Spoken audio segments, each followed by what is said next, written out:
Hey guys, welcome back to my YouTube channel The Medico's World and I am your mentor Rupali Sharma.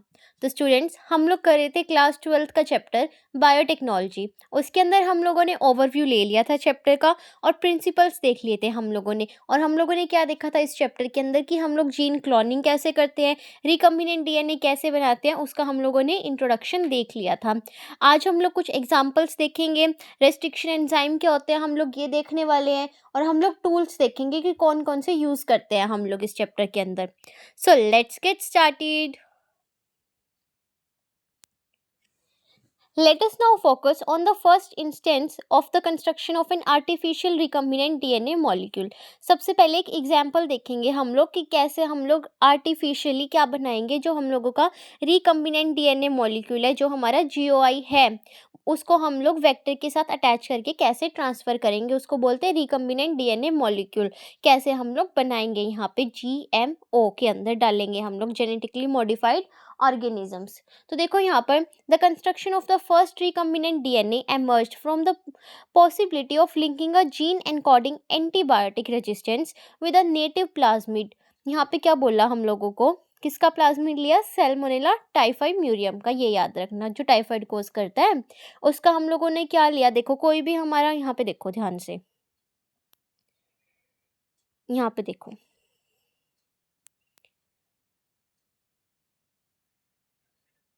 देखो ये हमारा क्या है, bacteria है। ठीक है, ठीक है, ये हमारा बैक्टीरिया है। इसके अंदर क्या होगा, एक तो इसका न्यूक्लियस प्रेजेंट होगा जिसके अंदर इसका डीएनए वगैरह, अभी मैं न्यूक्लियर पोर वगैरह नहीं बना रही, सिंपली समझो। और एक क्या होता है, इसका प्लाज्मिड भी होता है ना, इस टाइप से जो बिखरा रहता है। दूसरे कलर से दिखाऊं क्या, रुको एक मिनट, दूसरे से दिखाती हूँ प्लाज्मिड को। ये देखो, ये इसका क्या है, प्लाज्मिड है। ठीक है, तो हमने क्या किया, हम इसका जो ये नेटिव वाला है इसको तो ले नहीं सकते, हमने इसके प्लाज्मिड को ले लिया, बाहर निकाल लिया हमने इसके प्लाज्मिड को। ये हमारा प्लाज्मिड बाहर आ गया। ठीक है, ये हमारा क्या है, ये हमारा वो है जीओआई, जीन ऑफ इंटरेस्ट। ठीक है, हम क्या करेंगे, ये जो हमारा प्लाज्मिड है, यहाँ पर देखो ध्यान से, इस प्लाज्मिड के शेप बना के दिखाती हूँ तुम लोगों को ढंग से। ये हमारा प्लाज्मिड है। ठीक है, इसके ऊपर भी अलग अलग जीन्स लगे होंगे जो अलग अलग एक्सप्रेशन को क्या कर रहे होंगे, कोड कर रहे होंगे। हमने क्या किया, यहाँ पर हमने ये जो हमारा प्लाज्मिड है और यहाँ पे हमारा दिखाया हुआ है क्या, जीओआई। ठीक है, इन दोनों को सेम रेस्ट्रिक्शन एंजाइम यानी कि सेम सीजर से काटा। इस प्लाज्मिड को भी सीजर से काट दिया हमने थोड़ा सा पार्ट इसका, ताकि ये हमारा जीओआई इसके अंदर चला जाए। और ये बहुत बड़ा था ना जीओआई भी, इसको भी हमने क्या कर दिया, थोड़ा सा इसका पार्ट काट लिया, और जो हमारा जीओआई, जो हमारा जीन हमको चाहिए, वो इस प्लाज्मिड के अंदर फिट कर दिया। और जिस भी होस्ट के अंदर हमें डालना है उसके अंदर हम लोग डाल देंगे इसको। तो हमने यहाँ पे क्या किया, हमने यहाँ पे ये रही हमारी कैंची। ठीक है, नॉर्मली समझ लो। ठीक है, हमने ये कैंची ली हमारी और यहाँ से इसको भी काट दिया हमने, इतना पार्ट काट दिया इसका। और ये जो हमारा जीन था, जिस ऑर्गेनिज्म से हमने लिया, जो हमें अच्छा लगा, ये जीन मुझे अच्छा लगा, तो मैंने इसको भी यहाँ से सेम सीजर से काटना है। देखो दोनों को, ये भी ब्लू से काटा है ना और ये भी ब्लू से काटा है, सेम सीजर से काटा। तो यहाँ पे कैसा दिखेगा ये हमारा प्लाज्मिड, एक मिनट रुको,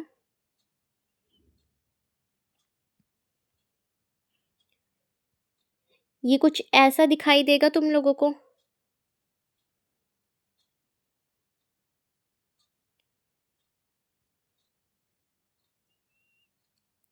ये कट गया हमारा, कटा हुआ पोर्शन ये रहा तुम्हारा बाहर, ये रहा कटा हुआ पोर्शन तुम्हारा। ठीक है, और ये जो हमारा प्लाज्मिड है ये कैसा दिखाई देगा हमें,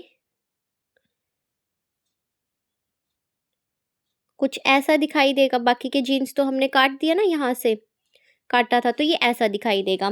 अब तुमने क्या किया, यहाँ पे ये जो तुम्हारा जीओआई है इसको उठाया और इस प्लाज्मिड के अंदर तुम लोगों ने फिट कर दिया। यहाँ पे ये रहा तुम्हारा, आ गया इसके अंदर ये। अब ये तुम्हारा क्या बन गया, ये तुम्हारा पूरा रिकम्बिनेंट डीएनए बन गया, तुम्हारा बन गया ये आर डीएनए, बन गया ये रिकम्बिनेंट डीएनए। अब इसको किसी अब इसको क्या करो तुम लोग, इस होस्ट के अंदर डाल दो। जो ये होस्ट है यहाँ से तुम लोगों ने क्या किया, वैसे ही कट करना है दोबारा से। यहाँ से इसकी सेल वॉल को हटा दो, ठीक है। ये हटा दी हमने इसकी सेल वॉल, प्लाज्मिड तो बाहर निकाल लिया था इसका। फिर देखो यहाँ पे क्या हुआ, ये रहा तुम्हारा, ये काटी ना सेल वॉल। फिर तुमने क्या किया, तुम्हारा जो ये प्लाज्मिड है इसको वापस से अंदर डाला यहाँ से, इस रास्ते से, और ये तुम्हारा GOI इसके साथ अटैच है। वापस से इसकी सेल वॉल बंद कर दी। अब जब ये तुम्हारा जो क्या है, तुम्हारा ये जो तुम्हारा पूरा स्ट्रक्चर है RDNA, जब ये रेप्लिकेट करेगा ना, ये प्लाज्मिड रेप्लिकेट करेगा, तो इसके साथ ही तुम्हारा जो GOI है ये रेड कलर का, ये भी रेप्लिकेट करेगा। यानी कि जब इसकी नई जनरेशन बनेगी ना, तो वो कैसी बनेंगी कि तुम्हारा प्लाज्मिड भी है साथ में और तुम्हारा ये GOI भी है। तो बेनिफिट तो मिल रहा है हमको, है ना यहाँ पे। तो यही सब दिखाएंगे हम लोग कि कैसे कैसे हम लोग यहाँ पे RDNA बनाते हैं, वही बताया हुआ है यहाँ पे। देखो हमने क्या किया, कंस्ट्रक्शन करनी है हम लोगों को, बनाया हमने कैसा, पहला जो रिकम्बिनेंट DNA है वो कैसे बनाया गया है यहाँ पे, emerged from the possibility of linking a gene encoding antibiotic resistance. यहाँ पे किस चीज़ का जीन लिया हमने, एंटीबायोटिक रेजिस्टेंस जीन लिया, जिसको कोड किया गया, मतलब मिलाया गया। जैसे हम लोगों ने प्लाज्मिड के साथ इसका कम्बिनेशन बनाया था ना, किसके, प्लाज्मिड के साथ बनाया इन्होंने यहाँ पे सैल्मोनेला टाइफाई म्यूरियम के। और ये प्लाज्मिड क्या काम करता है, ऑटोनोमसली, मतलब कि खुद ही अपने आप से रेप्लिकेशन शो करने वाला सर्कुलर दिखाया था, एक्स्ट्रा क्रोमोसोमल, एक्स्ट्रा है ना क्रोमोसोमल DNA, क्योंकि एक तो इसके पास खुद का होता ही है और एक एक्स्ट्रा में प्लाज्मिड भी होता है जो खुद से रेप्लिकेट कर सकता है, DNA प्रेजेंट होता है प्लाज्मिड के अंदर भी। तो वो चीज़ उसके साथ हमने क्या कर दिया, एंटीबायोटिक रेजिस्टेंस वाले जीन को एनकोड कर दिया प्लाज्मिड के साथ, किसके, सैल्मोनेला टाइफाई म्यूरियम के साथ। और क्या बनाया हमने, पहला रिकम्बिनेंट DNA मॉलिक्यूल बना लिया।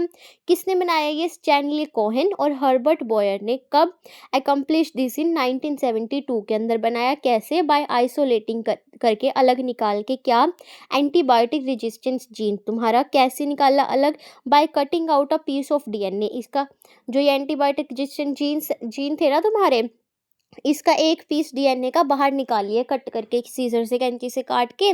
और कहाँ से, फ्रॉम ए प्लाज्मिड से, which was responsible for conferring antibiotic resistance. और किससे जोड़ दिया इसको, तुम्हारे प्लाज्मिड से जोड़ दिया। जो कटिंग हुई DNA की वो कहाँ हुई, स्पेसिफिक लोकेशंस पे। हमारी स्पेसिफिक लोकेशन क्या थी, कल पढ़ाई थी, ORI, जहाँ से वो रेप्लिकेट कर सकेगा, ठीक है। तो हमने इसको जो कट किया ना, वो किसकी वजह से हम लोग कट कर पाए, discovery of so called molecular scissor. ये सारे मॉलिक्यूल तो होते हैं DNA RNA, इनकी जो सीजर है मॉलिक्यूलर सीजर, उससे तुम लोगों ने काटा। और इस सीजर का नाम क्या है तुम्हारा, याद रखना, रेस्ट्रिक्शन एंजाइम। रेस्ट्रिक्ट कर देगा ये कि आगे और ग्रोथ नहीं होगी, अब तेरे को दूसरे के साथ मिलना ही पड़ेगा। रेस्ट्रिक्शन एंजाइम हमारी सीजर का नाम है, ठीक है। The cut piece of DNA was then linked with plasmid DNA। फिर ये जो कट करके निकाला तुमने, कैंची से काट के GOI निकाला था ना यहाँ पे, ये रेड वाला निकाला ना हमने GOI, इसको क्या कर दिया, इस प्लाज्मिड के साथ हमने अटैच कर दिया। यहाँ पे यही बोला है कि प्लाज्मिड के साथ उसको अटैच कर दिया गया। These plasmid DNA act as vector. ये जो प्लाज्मिड है ये किसकी तरह एक्ट करेगा, एक वेक्टर की तरह, ट्रांसपोर्टर की तरह। किस लिए, तो transfer the piece of DNA attach to it, ताकि जो इसके साथ DNA का पीस अटैच किया तुम लोगों ने, उसको क्या कर सके, ये ट्रांसफर कर सके होस्ट के अंदर। You probably know that mosquito act as an insect vector. जो मॉस्किटो होता है वो हमारा इंसेक्ट वेक्टर का काम करता है, क्या, ट्रांसफर करने के लिए। मलेरिया के अंदर जो मलेरिया का पैरासाइट होता है उसको किसके अंदर ट्रांसफर करता है, ह्यूमन बॉडी के अंदर। ऐसे ही तुम्हारा मॉस्किटो की जगह प्लाज्मिड मान लो, और मलेरियल पैरासाइट को तुम लोग क्या मान लो, यहाँ पे अपना GOI मान लो, DNA का पीस जो तुम्हें ट्रांसफर कराना है, GOI जो तुम्हारा है। और यहाँ पे तुम्हारी ह्यूमन बॉडी क्या हो जाएगी, जो भी होस्ट है जिसके अंदर तुम लोगों को डालना है। इन द सेम वे, इसी तरीके से जो प्लाज्मिड है उसको भी हम लोग वेक्टर की तरह यूज करते हैं, क्या, डिलीवर करने के लिए, एक एलियन पीस ऑफ DNA यानी कि GOI, किसके अंदर, इनटू द होस्ट ऑर्गेनिज्म के अंदर। The linking of antibiotic resistance gene with the plasmid vector become possible. अब ये जो तुमने देखो काट तो दिया, काटा किससे? कैंची से, रेस्ट्रिक्शन एंजाइम से। लेकिन चिपकाया किससे भैया? ऐसे ही थोड़ी चिपक जाएगा। तुम पेपर को कट करते हो 2 पीस में, अब वापस चिपकाना है तो ग्लू का यूज़ करते हो ना, ऐसे ही हम लोग यहाँ पे भी ग्लू लगाएंगे और उस ग्लू का नाम क्या है? DNA ligase. ये याद रखना कि ये जो तुम लोगों ने यहाँ पर चिपका दिया ना, निकाल तो लिया दोनों को अलग अलग, कि जीओआई भी अलग निकाल दिया और प्लाज्मिड भी यहाँ से अलग निकाल दिया, लेकिन ये यहाँ से ये जो पार्ट है ये इस प्लाज्मिड के पार्ट से चिपका कैसे? लाइगेज की हेल्प से। कि कौन सा लाइगेज? DNA ligase. ये एंजाइम का नाम है, जैसे रेस्ट्रिक्शन एंजाइम है। अब क्या हुआ यहाँ पे? With the enzyme DNA ligase, जिसने क्या किया? एक्ट किया तुम्हारा जो कट आउट डीएनए मॉलिक्यूल था उसके साथ और ज्वाइन कर दिया उसके एंड को। किसके एंड को? डीएनए मॉलिक्यूल के एंड को प्लाज्मिड के साथ। This makes a new combination of circular autonomously replicating DNA. अब इसने क्या बना दिया? एक कॉम्बिनेशन बना दिया, सर्कुलर ऑटोनोमसली रेप्लिकेटिंग डीएनए, यानी कि तुम्हारा प्लाज्मिड। यहाँ बताया था ना, ऑटोनोमसली रेप्लिकेट करने वाला सर्कुलर एक्स्ट्रा क्रोमोसोमल डीएनए, यानी कि प्लाज्मिड तुम्हारा कॉम्बिनेशन बनाया प्लाज्मिड का, जो कहाँ बना? क्रिएटेड इन विट्रो, एक्सटर्नली बना और डीएनए के साथ जुड़ के, जीओआई के साथ जुड़ के, और क्या बना दिया? Recombinant DNA. ये तुम लोगों ने बनाया ना आर डीएनए, इस कॉम्बिनेशन को क्या बोला? पूरे को जीओआई प्लस तुम्हारा प्लाज्मिड क्या बना? आर डीएनए तुम्हारा रिकम्बिनेंट डीएनए बन गया। अब when this DNA is transferred into Escherichia coli, जब तुमने क्या किया? इस डीएनए के पीस को, आर डीएनए को तुम लोगों ने एस्चीरिया कोलाई, ई कोलाई के अंदर ट्रांसफर कराया, तो क्या ये किसकी तरह बिहेव करने लग गया? सेल्मोनेला की तरह बिहेव करने लग गया, क्योंकि ये जो तुम्हारा जीओआई है किससे आया है? सेल्मोनेला से। और उसका काम क्या था? एंटीबायोटिक रेजिस्टेंस काम था ना इसका, कि एंटीबायोटिक से रेजिस्टेंस प्रोवाइड करनी है। तो अब जब ये इसके अंदर चला गया तो वहाँ पे भी ये क्या प्रोवाइड करेगा? एंटीबायोटिक से रेजिस्टेंस प्रोवाइड करेगा। और ये दोनों कैसे? मतलब ई कोलाई भी तुम्हारा सेल्मोनेला की तरह ही काम करने लग जाएगा। It could replicate using the host DNA polymerase enzyme and make multiple copies. अब जैसे ही तुम्हारा प्लाज्मिड क्या करेगा? रेप्लिकेट करेगा, तो तुम्हारा जो जीओआई है वो भी नए होस्ट के अंदर इसी तरीके से रेप्लिकेट करेगा डीएनए पॉलीमरेज एंजाइम का यूज़ करके, और क्या बना लेगा? अपनी बहुत सारी कॉपीज बना लेगा। जो एबिलिटी है ये मल्टीपल कॉपीज बनाने की, किसकी? एंटीबायोटिक रेजिस्टेंस जीन की। किसके अंदर? ई कोलाई के अंदर। इसको क्या बोला गया? Cloning of antibiotic resistance gene in E coli. मतलब कि मल्टीपल कॉपी बनाने की प्रोसेस को क्या बोलते हो? Gene cloning. कॉपीज बनाना, अपनी आइडेंटिकल कॉपीज, बताया था ना पिछली क्लास में भी। अब ये ई कोलाई के अंदर कर रहे हैं तो cloning of antibiotic resistance gene in E coli बोल दो, या किसी भी सेल्मोनेला के अंदर करोगे तो पीछे सेल्मोनेला का नाम लिख देना, मतलब है तो क्लोनिंग ही। यू कैन हैंस इन्फर, अब तुम इससे क्या पता लगा सकते हो कि 3 बेसिक स्टेप ज़रूरी हैं किसके अंदर? इन जेनेटिकली मॉडिफाइंग एन ऑर्गेनिज्म, किसी भी ऑर्गेनिज्म को जेनेटिकली मॉडिफाई करने के लिए, उसके जीन को चेंज करने के लिए तुम्हें 3 प्रोसेस की ज़रूरत पड़ेगी। 3 स्टेप की। कौन कौन से? पहला है तुम्हारा identification of DNA with desirable gene, यानी कि तुम्हारा जीओआई बनाना। क्या बनाना? जीओआई निकालना। ऐसा डिज़ायरेबल जीन तुमको ढूंढना है जो तुमको डालना है उस ऑर्गेनिज्म के अंदर, ताकि उसके अंदर भी बेनिफिशियल क्वालिटीज़ आ जाए। सेकंड क्या तुम्हारा? Introduction of the identified DNA into the host. अब तुम लोग यहाँ पे क्या करोगे कि तुम्हारा जो इसका होस्ट का डीएनए है उसको निकाल के लाओगे तुम लोग। पहले जीओआई तैयार करो, फिर इसका डीएनए तैयार करो, प्लाज्मिड तैयार करो, और फिर क्या कर दो? Maintenance of introduce DNA into the host. तुम्हें क्या करना है यहाँ पर? प्लाज्मिड को और जीओआई को अटैच करना है, मेंटेनेंस करनी है उनकी, और ट्रांसफ़र कर देना है डीएनए को उसकी प्रोजेनी में, कि जब ये रेप्लिकेट करेगा तो तुम्हारा डीएनए भी रेप्लिकेट होना चाहिए।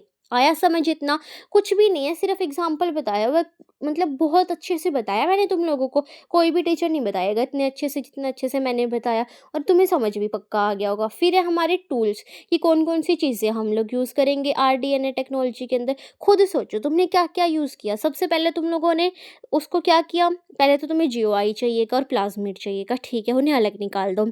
उसके बाद तुम लोगों ने क्या यूज़ की थी? कैंची यूज़ की थी तुम लोगों ने। कौन सी? Molecular scissor restriction enzyme. उसके बाद तुम लोगों ने सेकंड थिंग क्या यूज़ करी? तुम लोगों ने एक ग्लू की बॉटल यूज़ करी थी। ये हमारी ग्लू की बॉटल है, मेरे को तो ऐसी आती है भाई बनानी। ये तुम्हारी ग्लू की बॉटल है, ग्लू की बॉटल का नाम क्या था तुम्हारा? डीएनए लाइगेज, वो यूज़ किया। और तुमने क्या बनाए थे इस ग्लू की बॉटल से? मतलब काटने के बाद क्या रह गए थे वहाँ पे? स्टिकी एंड्स रह जाएंगे, मतलब ताकि वो आपस में चिपक पाएँ, स्टिकी एंड्स बन जाएंगे, ठीक है। तभी तो चिपकेंगे ना जब स्टिकी स्टिकी होंगे थोड़े। तो वही सब बताएंगे कि कैसे रेस्ट्रिक्शन एंजाइम पहला, क्योंकि हर चीज़ ही होती है थ्योरी में तो यही होता है कि पहली कैसे बनी, तो पहला रेस्ट्रिक्शन एंजाइम कौन सा था, अब तक कितने बना चुके हो, इनका नाम कैसे देते हैं हम लोग, यही सब बताएंगे। और फिर ये जो तुम्हारी सीजर है ये भी दो तरीके की होती है कि एक तो तुमको बीचों बीच काटना है तो एंडोन्यूक्लियस हो जाएगा कि अंदर से काट रहे हो तुम लोग न्यूक्लियस के, और एक तुमको साइड साइड पे से काटना है, बाहर बाहर से, कि यहाँ से एक कट मारना है और यहाँ से, तो वो क्या हो जाएगा? एक्सोन्यूक्लियस, एग्जिट वाली साइड से काट रहे हो तुम लोग, ठीक है। और कुछ भी इतना मुश्किल नहीं है इसके अंदर, बहुत ईजी है, बिल्कुल अच्छे से समझाऊंगी, तुम लोगों को सब समझ आ जाएगा। तो देखो यहाँ पर टूल्स देखते हैं सबसे पहले। Now we know from the foregoing discussion that genetic engineering और rDNA technology can be accomplished only if we have key tools. अब हम मतलब इसने क्या बोला कि हम आरडीएनए टेक्नोलॉजी या फिर जेनेटिक इंजीनियरिंग को तभी अच्छे से कर पाएंगे परफॉर्म जब हमारे पास कुछ की टूल्स होंगे, मतलब कुछ ज़रूरी चीज़ें होंगी। कौन कौन सी? रेस्ट्रिक्शन एंजाइम होना चाहिए, कैंची होनी चाहिए सबसे पहले तो तुम्हारे पास काटने के लिए, पॉलीमरेज एंजाइम होना चाहिए ताकि वो रेप्लिकेट कर सके हमारा जो भी हम होस्ट के अंदर डाल रहे हैं हमारा आरडीएनए, लाइगेज होना चाहिए, ग्लू होनी चाहिए तुम्हारे पास चिपकाने के लिए, तुम्हारे पास वेक्टर होना चाहिए। अगर वेक्टर ही नहीं हुआ तो भाई डालोगे किसकी हेल्प से, ट्रांसफ़र कैसे करोगे? प्लाज्मिड मतलब जैसे कि। और तुम्हारे पास सबसे मेन चीज़ होस्ट ऑर्गेनिज्म तो होना ही चाहिए जिसके अंदर करोगे तुम लोग सारे एक्सपेरिमेंट, जिसका प्लाज्मिड लोगे और जिसके अंदर डालोगे तुम लोग। तो ये तुम्हारी कुछ मेन चीज़ें हैं जो तुम्हारे पास होनी चाहिए। अब हम क्या करेंगे, इनमें इनको सबको वन बाय वन डिटेल के अंदर देखेंगे। तो सबसे पहले हमारा रेस्ट्रिक्शन एंजाइम। तो देखो यहाँ पर in the year 1963 two enzymes responsible for restricting the growth of bacteriophage in E. coli were isolated। 1963 के अंदर हम लोगों ने क्या किया, दो एंजाइम जो रिस्पॉन्सिबल हैं किसके लिए, जो बैक्टीरियोफेज है उसको ग्रो नहीं होने देते, ऐसे दो एंजाइम हम लोगों ने ढूंढ निकाले। किसके अंदर ग्रो नहीं होने देते बैक्टीरियाफेज को? ई कोलाई के अंदर। तो वो दो एंजाइम जो रिस्पॉन्सिबल थे ना उनको हमने ढूंढ निकाला।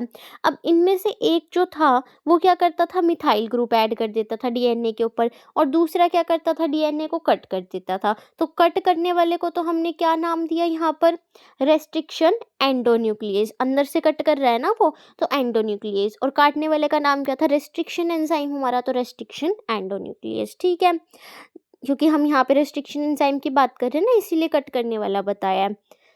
जो पहला रेस्ट्रिक्शन एंडोन्यूक्लियस हिंड टू ढूंढा गया उसका काम क्या था, whose functioning depended on a specific DNA nucleotide sequence was isolated and characterised 5 years later. यहाँ पे बोला कि जो हमारा पहला रेस्ट्रिक्शन एंडोन्यूक्लियस था ना वो कौन सा था, हिंड टू। याद रखना ये पहला रेस्ट्रिक्शन एंजाइम नहीं, रेस्ट्रिक्शन एंडोन्यूक्लियस है।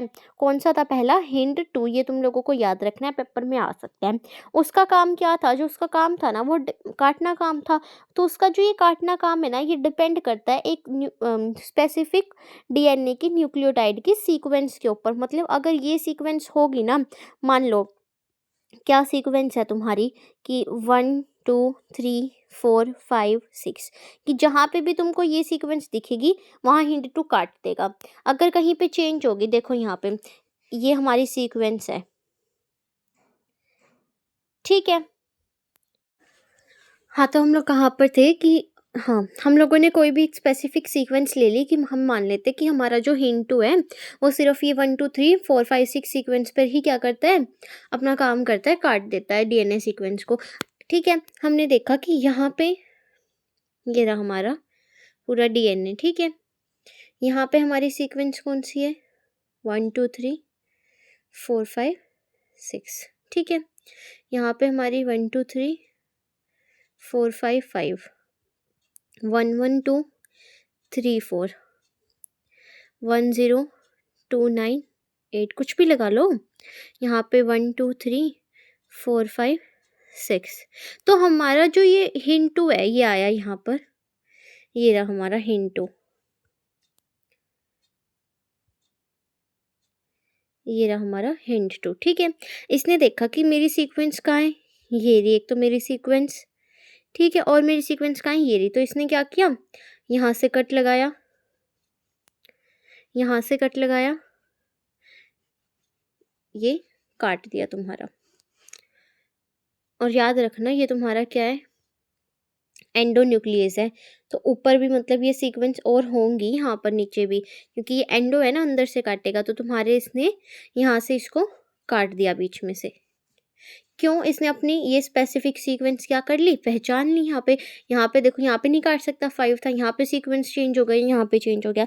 अब ये जो मैंने 1 2 3 लिखे हैं ना, ये तो सिर्फ तुम लोगों को समझाने के लिए लिखे हैं। ये असलियत में ऐसे नहीं होते 1 2 3। यहाँ पे जो तुम्हारे बेस पेयर होता है, तुम लोगों ने पढ़ा होगा AT GC, और T की जगह U आ जाता है RNA के अंदर। DNA के अंदर यही रहेंगे, ए का T के साथ पेयर, एडेनिन, थाइमिन, ग्वानिन और तुम्हारा साइटोसिन, और ये यूरेसिल तुम्हारा, तुम लोगों ने पढ़े होंगे ये सीक्वेंस। तो ये जहाँ पे भी मतलब कुछ भी सीक्वेंस हो सकता है, ATAGCC, ये मान लो जहाँ पे कि वहीं पे तुम्हारा हिंड 2 काटेगा, ठीक है, कुछ भी सीक्वेंस हो सकता है। अब वो तो वही बताया है यहाँ पर, देखो